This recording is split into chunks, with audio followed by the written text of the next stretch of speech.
স্ত্রী লোকের প্রতি মহানবী হযরত মুহাম্মদ সাল্লাল্লাহু আলাইহি সাল্লামের উপদেশ। একটা অর্ধ বয়সী লোক হযরত মুহাম্মদ সাল্লাল্লাহু আলাইহি সাল্লামের নিকট এসে জিজ্ঞাসা করল, ইয়া নবী সাল্লাল্লাহু আলাইহি সাল্লাম, আমার প্রতি আমার স্বামীর কি পরিমাণ হক ও দাবি আছে? তদনুরূপ তিনি বললেন, হযরত মুহাম্মদ সাল্লাল্লাহু আলাইহি সাল্লাম বললেন, তোমার প্রতি তোমার স্বামীর কিরূপ হক আছে? সেরকম অবস্থায় তিনি বললেন, তোমার প্রতি তোমার স্বামীর 8টি হক আছে। নাম্বার 1, স্বামীর বিনা অনুমতিতে কোনো স্ত্রী লোক কোথাও গেলে ফিরে আসা পর্যন্ত তার উপর ফেরেশতাগণ লানত বা অভিশাপ বর্ষণ করতে থাকেন। নাম্বার 2, স্বামীর অনুমতি ব্যতীত কোনো স্ত্রী লোকের পক্ষে নফল রোজা রাখা নিষেধ।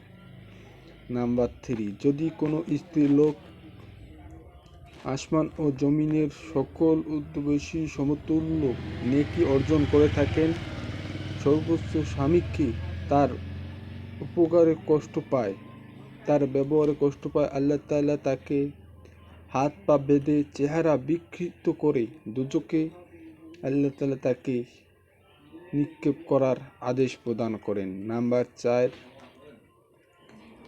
কোনো স্ত্রী লোক যদি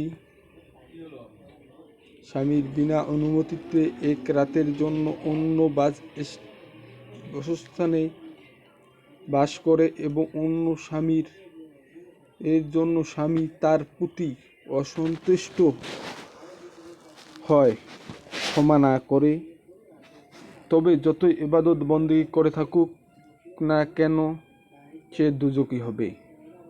নাম্বার 5,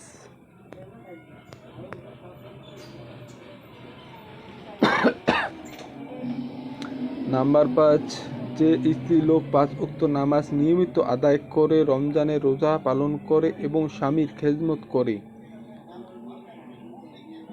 সে যে কোনো দরজা দিয়ে বেহেশতে যেতে পারবে।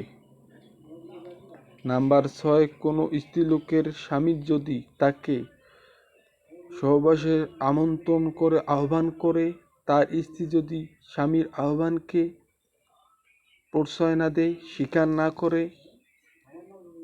রাত্রি যাপন করে, তবে সে পর্যন্ত স্বামী তাকে ক্ষমা না করবে, সে পর্যন্ত তার কোনো ইবাদত আল্লাহ তাআলার দরবারে কবুল হবে না। নাম্বার 7, কোনো স্ত্রী যদি তার স্বামীর এরূপ কথা বলে যাতে স্বামী অসন্তুষ্টি হয়, স্বামী যদি সেজন্য তাকে ক্ষমা না করে, তবে মুনাফিক ও মুশরিকদের নামের তালিকায় সেই স্ত্রী লোকের নাম লিখিত হবে। নাম্বার 8, যে স্ত্রী লোকের প্রতি তার স্বামী অসন্তুষ্ট থাকে, আল্লাহ তাআলাও তার প্রতি অসন্তুষ্ট থাকে, আর যার প্রতি তার স্বামী সন্তুষ্ট থাকে, আল্লাহ তাআলাও তার প্রতি সন্তুষ্ট থাকে। আমলে নাজাত, পৃষ্ঠা নং 14।